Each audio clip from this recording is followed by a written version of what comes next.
Hi, it's me Nithya you. எல்லோரும் எப்படி இருக்கீங்கன்னு மறக்காமல் கமெண்ட் செக்ஷனில் சொல்லுங்கள். வாங்க நம்ம வந்துட்டு இன்றைக்கான கதைக்குள்ளே போகலாம். இன்றைக்கான கதை என்ன பார்த்தீங்கன்னா, ஒரு அழகான கிராமத்தில் ஒரு மலை பக்கத்தில் சத்யா அண்ட் ரமேஷ்னு சொல்லிட்டு 2 பேர் வாழ்ந்துட்டு வந்தாங்க, ஹஸ்பண்ட் அண்ட் ஒய்ஃப். அங்கே வந்து பார்த்திங்கன்னா ரமேஷுக்கு வந்துட்டு சாப்பாடு கொடுக்க போகணும் அப்படின்னு வந்து பார்த்திங்கன்னா ஒரு மலையை தாண்டி தான் வந்துட்டு எப்போயுமே வந்துட்டு போக வேண்டியது இருக்கும். ஊர் இருக்கக்கூடிய எல்லா மக்களும் வந்து பார்த்திங்கன்னா ஒரு ஸ்கூலுக்கு போகணும், ஏதோ வந்துட்டு உடம்பு சரியில்லை, ஹாஸ்பிட்டல் போகணும், வேலைக்கு போகணும், எதுவாக இருந்தாலும் அந்த மலையை தாண்டி தான் போகிற மாதிரி இருக்கும். அதனால் உங்களுக்கு ரொம்ப கஷ்டமாக இருந்துச்சு. அப்போ வந்து பார்த்திங்கன்னா ஒரு நாள் என்ன ஆச்சுன்னா, சத்யா இருந்துட்டு ரமேஷுக்கு நம்ம வந்துட்டு சாப்பாடு கொண்டு போய் கொடுக்கலாம் அவங்களுக்கு அப்படின்னு சொல்லிட்டு சாப்பாடு கொண்டு போகிறாங்க. இப்படி கொண்டு போகிற வழியில் பார்த்திங்கன்னா அந்த மலையை தாண்டி போகும்போது ஒரு டைம் கீழே விழுந்துட்டாங்க. கீழே விழுந்து ரொம்ப நாளாக தலையில் அடிபட்டுருச்சு. தலையில் அடிபட்ட உடனேயும் உங்களுக்கு ஹாஸ்பிட்டல் கூட்டிகிட்டு போகணும்ல, ஹாஸ்பிட்டல் கூட்டிகிட்டு போகணுமே சொல்லிட்டு வேகமாக கூட்டிகிட்டு போய் பார்த்துருக்காங்க. அப்போ வந்து பார்த்திங்கன்னா உங்களை சுத்தமாக யாருனாலுமே காப்பாற்றவே முடியல. ஏன்னா அவங்க வந்துட்டு போக வேண்டிய அந்த டைமுக்கு ஹாஸ்பிட்டல் போக முடியல. அப்போ ரமேஷ்க்கு மனசு ரொம்ப கஷ்டமாக இருந்துச்சு.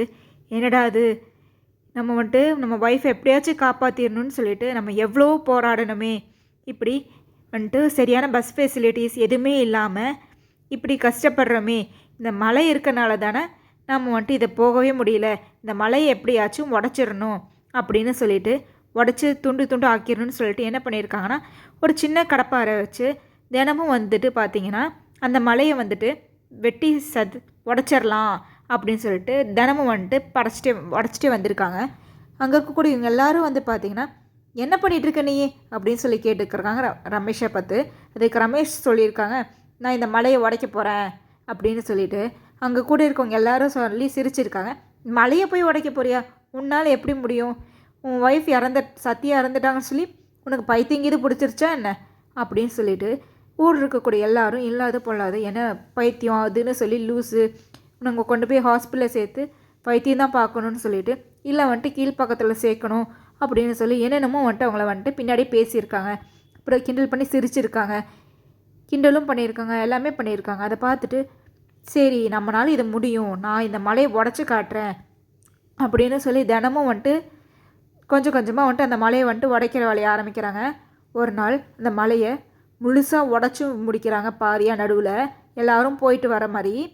அப்போ வந்து பார்த்திங்கன்னா யாரெல்லாம் அவங்களால சுத்தமாக முடியாதுன்னு சொன்னாங்களோ, யாரெல்லாம் அவங்கள பார்த்து பைத்தியம், இவங்களை கீழ்ப்பாக்கத்தில் தான் சேர்க்கணும் ரமேஷை அப்படின்னு சொல்லி எல்லாம் வந்துட்டு சிரித்தாங்களோ, மாதிரி கேலி பண்ணாங்களோ, அவங்க முன்னாடி அவர் வந்துட்டு அந்த மலையை உடச்சி காட்டினோடையும் அங்கே இருக்கக்கூடிய எல்லாருமே ரொம்ப ஷாக் ஆகிட்டாங்க. அதுக்காக அந்த ஊரை சேர்ந்த தலைவர்கள் எல்லாரும் சேர்ந்து அவருக்கு ஒரு அவார்டையும் கொடுத்தாங்க. அப்போது எல்லாருமே சொன்னாங்க, அந்த அவார்டு வாங்கக்கூடிய அந்த நேரத்தில் யாரெல்லாம் அவனால் வந்துட்டு சுத்தமாக முடியாது, ரமேஷ்னால் சுத்தமாக எதுவுமே முடியவே முடியாது அப்படின்னு சொல்லி சொன்னவங்களோ அவங்க எல்லாருமே, ரமேஷ் அப்போயே நினச்சேன், ரமேஷ் நீங்கள் வந்துட்டு கண்டிப்பாக இந்த மலையை வந்துட்டு 2ஆக உடைப்பீங்க அப்படின்னு சொல்லிட்டு நான் நினச்சேன் அப்படின்னு சொன்னாங்க. இதே மாதிரி தான் நம்ம லைஃப்லேயும் யாரெல்லாம் உங்களால் முடியவே முடியாதுன்னு சொன்னாங்களோ யாரெல்லாம் உங்களால் முடியாதுன்னு சொன்னாங்களோ அந்த விஷயத்த நீங்கள் செஞ்சு காட்டிட்டீங்கன்னா ஆட்டோமேட்டிக்காக அவங்க உங்களால் முடியாதுன்னு சொன்னாங்களோ அவங்க எல்லாருமே உங்களால் முடியுன்ற அந்த மாதிரியான விஷயத்த பேச ஆரம்பிப்பாங்க. ஃபார் எக்ஸாம்பிள் சொல்லணுன்னா, நீங்கள் ஒரு எக்ஸாமுக்கு படிச்சுட்ருக்கீங்க, நீங்கள் ஃபெயில் ஆகிடுவீங்கன்னு சொல்லி யாரெல்லாம் சொன்னாங்களோ அவங்க எல்லாமே சொல்லுவாங்க, நான் நினச்சேன் உன்னால் கண்டிப்பாக இந்த எக்ஸாமில் பாஸ் ஆக முடியும்னு நினச்சேன் அப்படின்னு சொல்லுவாங்க. அதே மாதிரி பார்த்தீங்கன்னா நீங்கள் ஒரு பிஸ்னஸ் ஸ்டார்ட் பண்ணணும், அதை நீங்கள் சக்ஸஸ்ஃபுல்லாக கொண்டு போகணும்னு நினச்சி நீங்கள் ஒரு விஷயம் பண்ணிகிட்ருப்பீங்க. அந்த விஷயத்தை நீங்கள் செய்யும் போது எல்லாருமே சொல்லியிருப்பாங்க, உன்னால் முடியவே முடியாது, இதை நீ பண்ணுறதுக்கு பதிலாக வேறு ஏதாச்சும் பண்ணலாம் அப்படின்னு சொல்லுவாங்க. அதே நீங்கள் அவங்க அந்த இடத்துல அதே பிஸ்னஸில் சக்ஸஸ்ஃபுல் ஆகிட்டிங்கன்னா அவங்க அந்த செகண்ட்லேருந்து உங்களோட சக்ஸஸை பற்றி பேச ஆரம்பிச்சிருவாங்க. நீங்கள் எவ்வளோ பிஸ்னஸ் எவ்வளோ சூப்பராக கொண்டுட்டு போயிருக்கீங்கன்னு சொல்லிட்டு. இதே மாதிரி தான் உங்கள் லைஃப்பில் உன்னால் முடியாதுன்னு யாரெல்லாம் சொல்கிறாங்களோ அதை நீங்கள் வந்துட்டு கவனிக்காதீங்க. உங்களோட எஃபர்ட்ஸை தினமும் போடுங்க. கண்டிப்பாக ஒரு நாள் நீங்கள் நிச்சயமாக லைஃப்பில் சக்ஸஸ்ஃபுல்லாக வருவீங்க.